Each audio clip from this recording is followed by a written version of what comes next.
Hello and welcome to World of Africa. I'm your host, Erik Njoka. This week, we focus on the voices that continue to grow across the continent in defense of the Gazans amid the escalating tension there. African leaders are not pleased with the way Israel is handling this war. And that's where we begin. The leaders criticized Israel for its military campaign in Gaza and called for an end to the fighting that continues to take a toll on mostly civilian Palestinians at the Non-Aligned Movement or NAM summit in Uganda. Some even described the war in Gaza as immoral and unacceptable. But will their calls for a ceasefire be heard? Here is our cover report. Scores of heads of state and senior officials gathered in Uganda for the closing ceremony of the Non-Aligned Movement. Condemnation of Israel's military action in Gaza dominated the closing sessions. Two of the top diplomats of the United Nations rallied the 120-member bloc to condemn what they called the indiscriminate attacks against Palestinian civilians. The Non-Aligned Movement was officially established in 1961 by countries that chose not to align with either the US or the Soviet Union, the two major Cold War-era military and political blocs. Human rights, international law, the Geneva Convention and the UN Charter are being flouted with impunity. And conflicts are raging and proliferating from Sudan to Ukraine to Gaza. Following the abhorrent Hamas attacks on 7 October, the wholesale destruction of Gaza and the number of civilian casualties caused by the Israeli army in such a short period are totally unprecedented during my mandate. Criticizing Israel for its military campaign in Gaza, African leaders called for an end to the fighting that continues to take a toll on mostly civilian Palestinians. The African Union Commission chairman and Chadian Foreign Minister Moussa Faki Mohammed described the war in Gaza as immoral and unacceptable. Echoing his remarks, South African President Cyril Ramaphosa called for the release of all hostages and the resumption of peace talks between Israel and Hamas-run Gaza. Africa condemns this unacceptable moral, legal and humanitarian failure and demands an immediate end to the unjust war against the Palestinian people and for the immediate implementation of the two-state solution.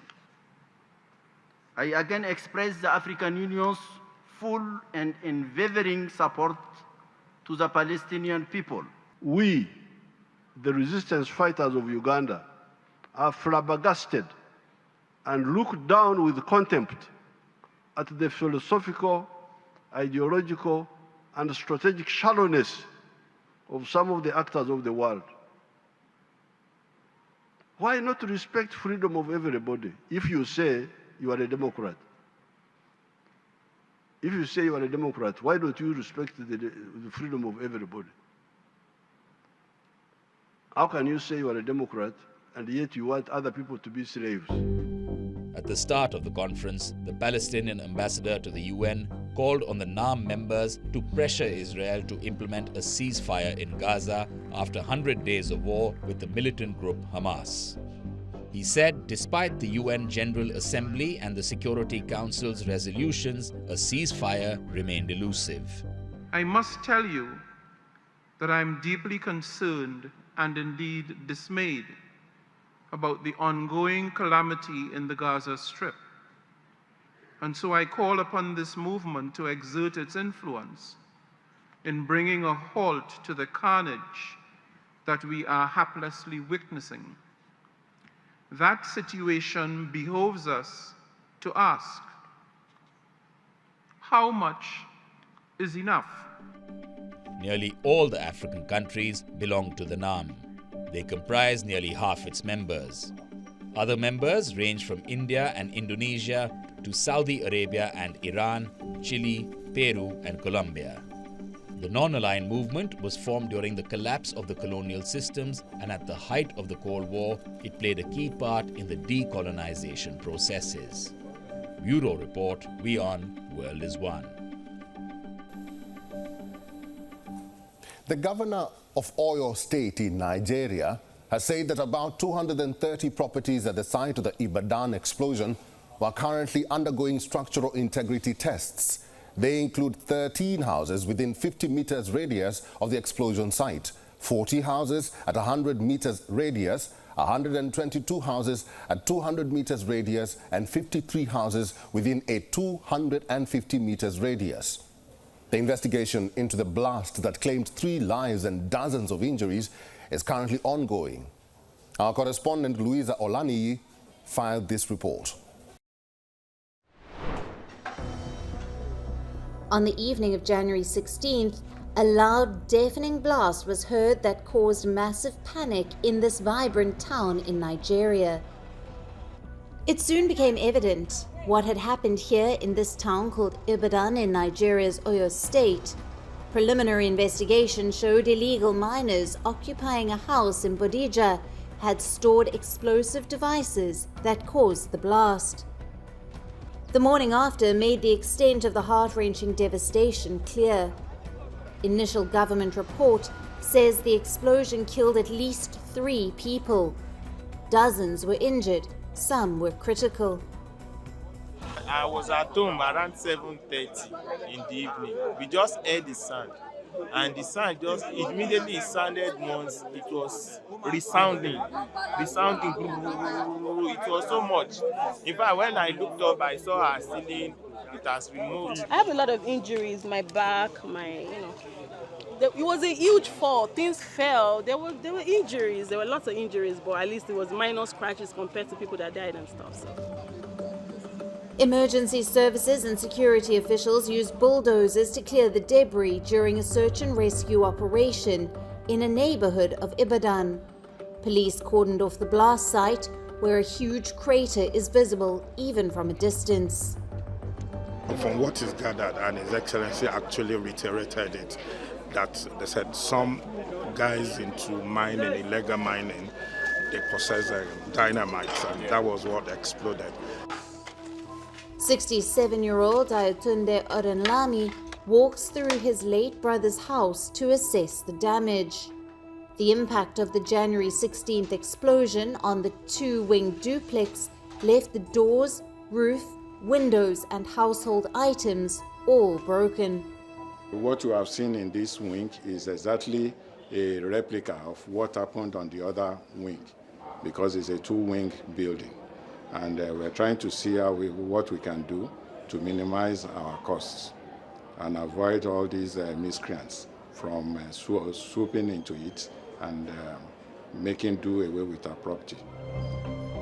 Ayatunde would have to conduct a structural integrity test on his brother's house to see if it is still fit to be renovated. He hopes the government can assist victims. We know Nigeria for what it is. If help comes from the government, then we're lucky. And if it doesn't come, then it means everybody will have to lick their wounds and find a solution. The state governor said 77 people were treated for injuries. Most were discharged.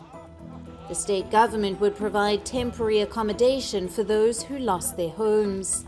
Bureau Report, WION World is One.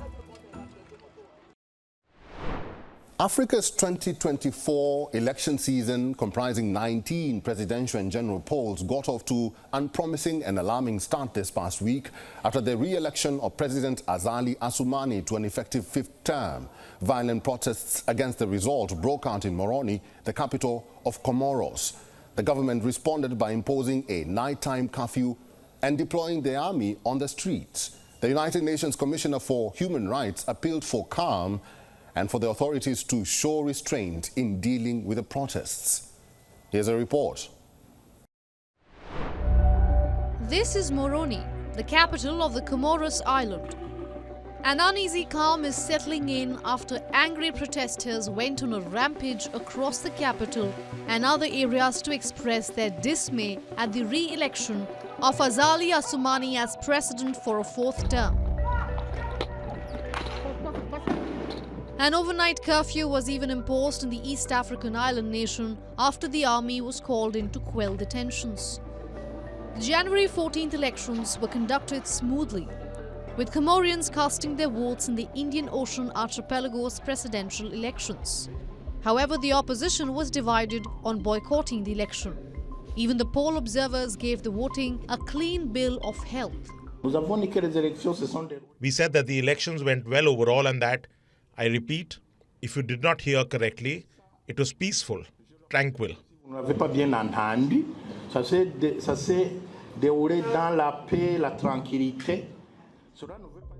Eventually, the president won a new 5-year term, defeating 5 opponents and garnering 62.97% of the votes. It was the people of the Comoros who made the choice. So yes, in our predictions, we were expecting it. But we were pleasantly surprised by the outcome. Now the hardest part remains, showing the people who put their trust in us that they were right to do so. And that's when the whole atmosphere of the country went south, literally. With unrest in the capital, several opposition leaders moved the Supreme Court to urge the judges to annul the election results. They claimed the whole process was flawed, while some praised and saluted the courage of the demonstrators. You know, we as politicians are against all forms of violence. But in relation to these spontaneous movements, I salute the courage of these young people who expressed their discontent and that today we have got to this point. Why? Because the Independent National Election Commission has published results which do not conform to the reality of things. And unfortunately, the authorities, instead of finding a solution, brought in the army to repress these young people. A former army chief of staff, Colonel Assoumani, came to power in a coup in the year 1999, in one of the many military takeovers that have rocked the archipelago since independence. In 2002, he stepped down as military ruler and won the presidential election for the newly constituted Union of Comoros, made up of 3 semi-autonomous islands, each with its own separate leadership. He reluctantly handed over to civilians in 2006 under a new constitution that established a rotating presidency between the 3 islands of the Union. Assoumani then retired to farming before returning to politics and winning re-election in 2016 in a vote marred by violence and allegations of irregularities. During his rule, Assoumani has been accused of creeping authoritarianism. During this year's campaign, Assoumani hailed his government's construction of roads and hospitals. But in a country where 45% of the 870,000 population live below the poverty line, plagued by electricity cuts and water shortages, he has faced popular criticism. Bureau Report, WION World is One. A company in Benin is transforming everyday bio-waste into a powerful energy source, all thanks to an entrepreneur who believes nothing should go to waste, be it at home or in the farms. Homes in Benin have been transformed ever since an entrepreneur decided to make it his priority to improve lives and change the living conditions of Beninins. How does he do that? By making their kitchens environmentally conducive. Like this woman, whose entire produce, from the fish scales to the waste that she collects throughout the day, is put to good use, powering her stove. Enoch Naga is the brains behind this innovation. But what motivated him to venture into bio-waste management? As a student, we noticed that when we left class with the power outages, it was really difficult. I got into the mindset of one day being able to think about solving the problem of electrical energy. One evening, I was preparing food, and inadvertently, the candle I was using in the kitchen fell into my food waste bin and it caught fire. When it caught fire, I thought, what is this? I became interested in this by discussing with my environmental chemistry professor. That's where he told me that it was okay. It's biogas. En échangeant avec mon professeur de chimie de l'environnement. Naga, now 36, spearheads Benin Biogas, a local firm transforming everyday bio-waste into a powerful energy source. His small but dedicated team is revolutionizing the way hundreds of homes and over a dozen farms in Benin manage waste and energy. Under Naga's leadership, Biogas Benin has built networks of concrete tanks ranging from 10 to 124 cubic meters beneath neighborhoods and industrial zones. The tanks are reactors transforming organic waste into biogas, a methane-rich energy source that provides cooking and heating fuel for over 560 households. And it's not just stoves. In some areas, compost waste production is so large that Biogas Benin provides 24-hour off-grid electricity to surrounding neighborhoods. We need to think with simple solutions to create in our environment. Solutions so that the population really acclimatizes, adopts the technology. You can see what we already do locally. Everywhere we have masons at home, and that's where we train. We took teams, we started working with them, and in the end we saw that by building in the ground, this allows us to work very simply without machines, without anything besides the waste that we already produce in our homes, on our farms. Beyond providing energy, Benin Biogas's plan is also to convert compost waste into high-quality fertilizer, supporting local agriculture and reducing local farmers' reliance on imported, expensive and potentially damaging alternatives. Fossil energy will still be used, but the percentage will decrease progressively. And by installing these decentralized power plants in communities, we will realize that at some point, we will have an improved quality of life, a totally sanitized place, and the problem related to the availability of fertilizers today will also be resolved. So biogas will not only help Benin to be energy independent, to move to decentralized production, but will also strengthen Benin in the agricultural sector, which employs a good part of the workforce, the valid hand. In a world grappling with climate change and the search for sustainable energy solutions, Naga hopes Benin Biogas's complete waste-to-energy cycle will usher in a renewed dedication to environmental stewardship for his country. Bureau Report, WION World is One.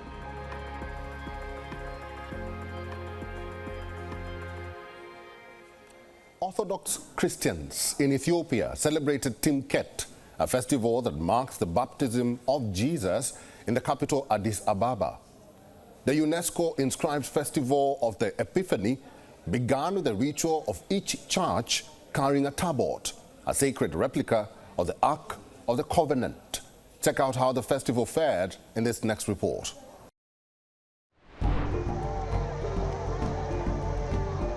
A dive here and a dip there. Many young people took a bath at the Thessalids to celebrate Timket, the commemoration of the baptism of Jesus.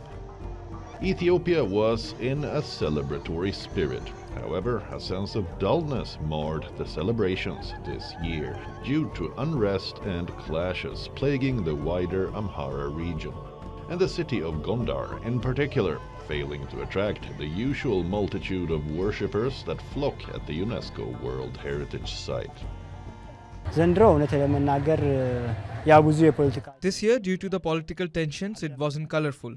I've been celebrating Timkat for years, but today the number of participants has significantly decreased. There is a lot of blood spilling. It is violence everywhere. Nothing makes you happy. You can't point fingers to a single source for this. This is the result of our sins. If we cry out to God, He will make us go back to our consciousness, and things will be rectified. And He will return us to our previous identity. That is what I can say. Our situation is depressing. We are going through a rough time that is difficult to express. The UNESCO-inscribed Festival of the Epiphany began with the ritual of each church carrying a tablet, a sacred replica of the Ark of the Covenant. In the ritual, the tablet is covered with cloth and carried by priests to a nearby water source. Hundreds of thousands of people in white robes gather to sing spiritual songs and chant.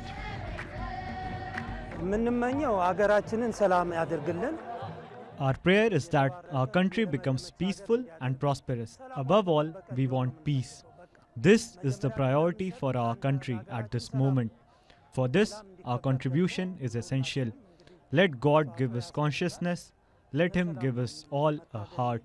What else can one say?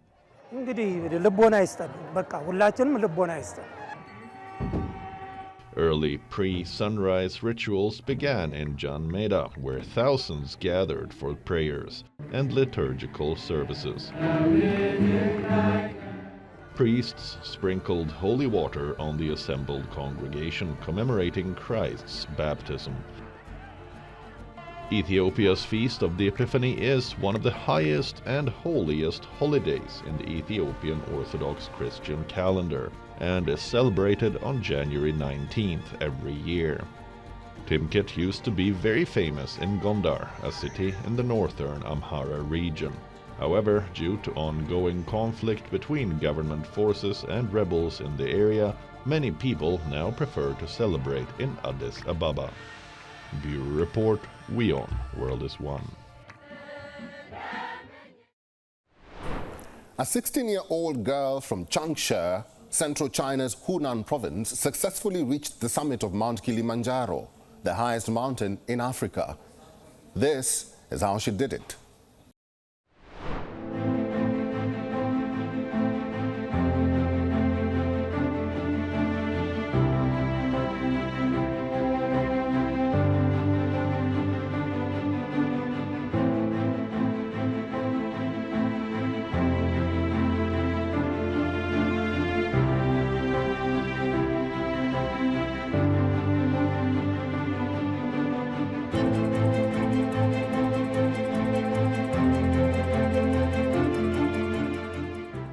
I think mountaineering is a way for me to see the world. I can travel to the 7 continents through mountaineering and see different scenery, which is a very rare thing.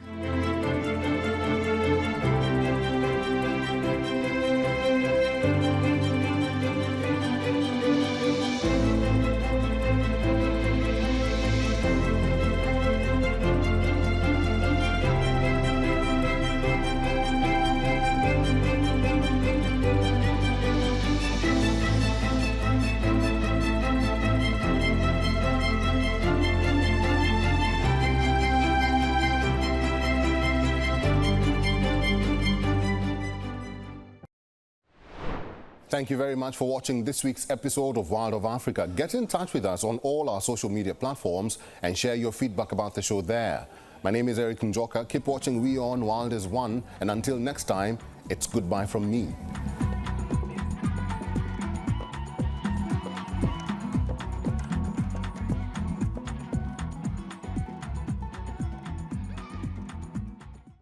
WION is now available in your country. Download the app now and get all the news on the move.